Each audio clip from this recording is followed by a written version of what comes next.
کی سیلری کاٹ رہی ہے اس وقت جبکہ یہ ابھی بیوہ ہوئی ہیں. ریسنٹلی ان کے ہسبینڈ بہت بیمار رہے تھے, یہ خود ابھی شدید بیماری سے گزر رہی ہیں, لیکن اپنی تنخواہ کے لیے چیخ رہی ہیں کہ میری تنخواہ دو, میں اپنے گھر کو چلاؤں, اپنے بچوں کو روٹی تو دوں. اور یہ خود اتنی زیادہ علیل ہے کہ ان کو فوری سرجری کی ضرورت ہے. زیادہ گرمی ہے, اس میں احتجاج کرنا آسان نہیں, اور ان کو ٹارگٹ کیا ہوا ہے بالکل مستقل طور پر. باقی اردو یونیورسٹی کے اساتذہ کرام جو تھے وہ پریس کلب کے باہر احتجاج کرتے اور اس کے بعد جو ہے ریڈ زون کی طرف جانے کی کوشش کر رہے تھے, مگر یہاں پہ پولیس کی جانب سے روکا گیا. اور یہاں پہ آپ دیکھ سکتے ہیں کہ ایک ٹیچر صاحبہ ہیں, وہ ان کی طبیعت جو ہے وہ خراب ہو گئی ہے. بتائیے گا کہ طبیعت کو کیا ہوا ہے؟ ایک تو ڈی ہائیڈریشن بہت زیادہ ہے, اور ویسے ہی کافی بیمار ہیں, مگر یہ کہ مجبور ہو گئے ہیں. کیا ہے کہ تنخواہوں کی کٹوتی ہو رہی ہے ان کی مستقل, تو احتجاج میں آنا پڑ رہا ہے. لیکن یہ کہ اتنی زیادہ گرمی ہے, اس میں احتجاج کرنا آسان نہیں, اور ان کو ٹارگٹ کیا ہوا ہے بالکل مستقل طور پر. ابھی پچھلے 2 3 ماہ پہلے ان کے ہسبینڈ کی بھی ڈیتھ ہوئی ہے. انہوں نے پی ایچ ڈی کے لیے لیو لیا تھا اور ان کو لیو مل گئی تھی وتھ پے, اور یہ پی ایچ ڈی کے لیے لیو لے کر چلی گئی. اب ان کے وہی سارے سیلریز واپس کاٹی جا رہی ہیں, اس لیے کہ سینڈیکیٹ میں نہیں رکھا گیا تھا. سینڈیکیٹ میں کوئی استاد جا کر نہیں رکھ سکتا ہے اس معاملے کو, وہ معاملہ رکھنا جو ہے وہ وہاں رجسٹرار کا کام تھا, وہاں کی انتظامیہ کا کام تھا.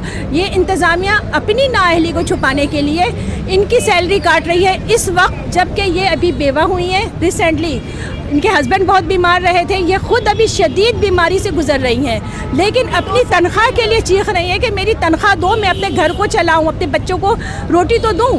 لیکن ان کی تنخواہ مستقل کاٹی جا رہی ہے, اور یہ خود اتنی زیادہ علیل ہے کہ ان کو فوری سرجری کی ضرورت ہے, لیکن میڈیکل سہولت نہیں ہے. یہ خود قرض میں ڈوبی ہوئی ہے. ایسی صورت میں یہ اپنا علاج کروائے گی, بچوں کی پرورش کرے گی, کیا کرے گی یہ؟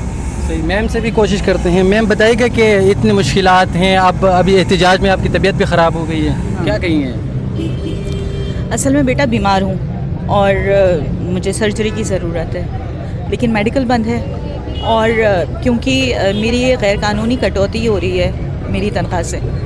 میں اسٹڈی لیو پر تھی, اور میں نے وہ اسٹڈی لیو مجھے باقاعدہ ملی تھی, اور میں وہ اویل کرنے کے جب واپس آئی تو اس کے تقریباً 8 مہینے کے بعد مجھے لیٹر ملتا ہے کہ ہم نے آپ کی پرانی لیو جو ہے وہ نامنظور کر دی ہے. میں دنیا میں یہ شاید پہلا ہی کیس ہوگا کہ ایک چھٹی دی گئی, وہ اویل کر لی گئی, اور پرانی چیز, کوئی نئی چیز منسوخ کی جا سکتی جو مستقبل میں ہو, پرانی چیز جو اویل کر لی اس کو کیسے منسوخ؟ تو اب ایک خطیر رقم. آپ کے آنکھوں میں میں آنسو دیکھ رہا ہوں. بیٹا وہ تو خیر گرمی کی شدت اتنی ہے, میں بہت مضبوط ہوں, لیکن یہ ہے کہ ہاں بیماری کے سبب میں تھوڑی کمزور ضرور ہوئی ہوں, لیکن ایسا نہیں ہے کہ حالات کا مقابلہ نہیں کر سکتے.